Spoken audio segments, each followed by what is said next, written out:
In this video, we're going to have a look at how to simplify surds. Surds are numbers that can only be expressed in exact form when we use the root symbol. So in other words, we cannot solve the root of the number and get a rational number as in answer. So for example, the square root of 4 is not a surd because we know that the square root of 4 is 2.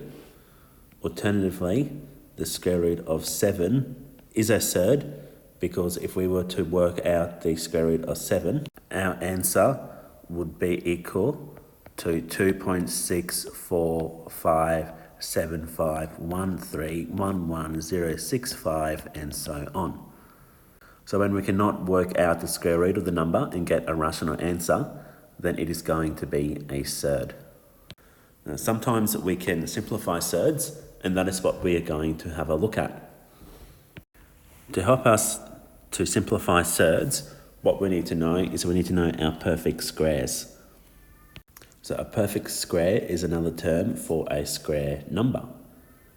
So my perfect squares are 2 times 2 is 4, 3 times 3 is 9, 4 times 4 is 16, 5 times 5 is 25, 6 times 6 is 36, 7 times 7 is 49, 8 times 8 is 64, 9 times 9 is 81, 10 times 10 is 100, 11 times 11 is 121, 12 times 12 is 144. So these are perfect squares because they are the result of squaring two numbers together. Now we need to use these perfect squares when we simplify surds. So when we are simplifying surds, what we're doing is we're having a look at the number that we are square rooting and trying to find a factor of it that is a perfect square. So 54, we can multiply 6 times 9, and we know that 9 is a perfect square.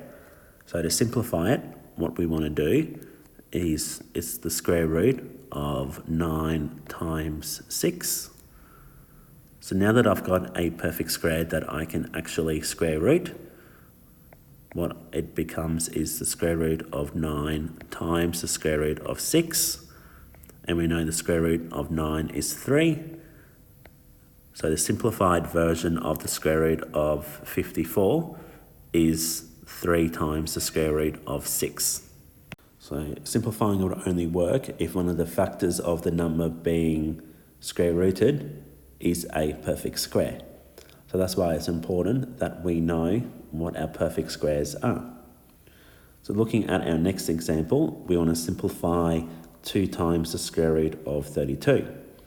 So we want to start off again by looking at the number that we are square rooting, which is 32. And we are looking for a factor of 32 that is also a perfect square. And one of the factors of 32 is 16, because we know 16 times 2 is equal to 32.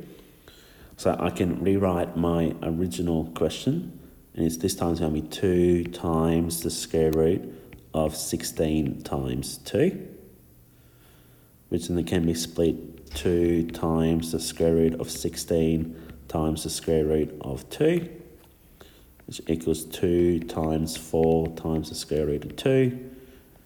So 8 times the square root of 2 is the simplified version of 2 times the square root of 32.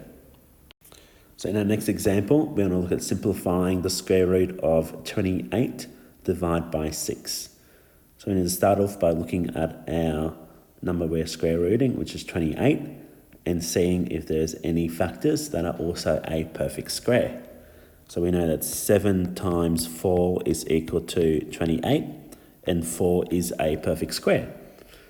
So we can rewrite our question, and it's going to be the square root of 4 times 7 divided by 6. So separating our two factors, so the square root of 4 times the square root of 7 divided by 6, which equals 2 times the square root of 7 divided by 6.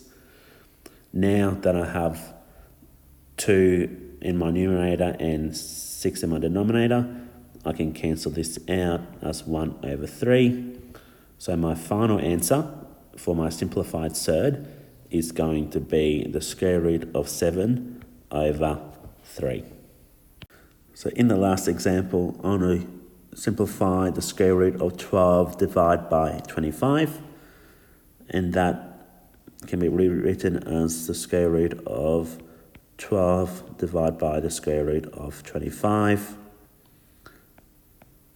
which can be simplified further into square root of 12 divided by 5, because the square root of 25 gives us our rational number. So now we can have a look to see whether we can simplify our number we're still square rooting that we don't have a rational answer for, which is 12. So having a look to see whether any factors of 12 is also a perfect square, and 3 times 4 is equal to 12.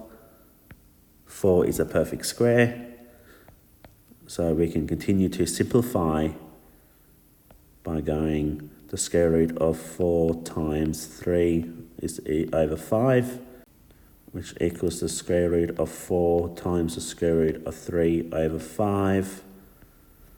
And so that's going to equal 2 times the square root of 3 divided by 5 is my simplified answer. So there are some examples of how we can use perfect squares to simplify surds.